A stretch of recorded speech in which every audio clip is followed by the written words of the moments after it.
Rodrigo San Miguel hoy cumple 500 partidos, una carrera que empezó el 3 de octubre de 2004. Y vemos a Michelle Alonso, triple campeona paralímpica en Londres, en Río y en Tokio. Balón que finalmente le llega a Salin, a Fittipaldo. Y cuidado. Triple.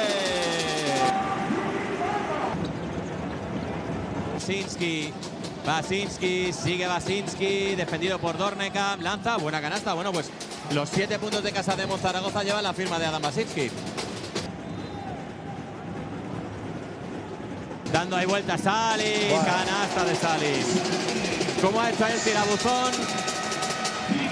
Y ahí está, termina el primer cuarto y el marcador es lo suficientemente gráfico para ver que solo ha habido un equipo sobre el parquet. Fittipaldo, encuentra a Willier, hace volar a Mobley, lanza de 2 en vez de 3 y la vuelve a meter Kyle Willier. Es que parece que no toma una decisión mala, ¿eh? ¡Qué bien! ¡Qué bien! Gran acción, Jamel McLean. Guerra, Marceliño. Bueno. Marceliño. Está en tu casa, Marceliño, haz lo que quieres. Ahí, Fran Guerra. Madre mía, Fran Guerra. Vaya partido. Es que hay muchos jugadores que están destacando hoy. Fran Guerra nos ha dejado un par de mates. Ahora esta canasta con falta de Jamel McLean. Y acaba el partido en la Laguna. Vaya triunfo de Lenovo Tenerife. Dominaron desde el principio los de Vidorreta. Poco pudo hacer Casa de Zaragoza.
Desde niño el rojo es mi color.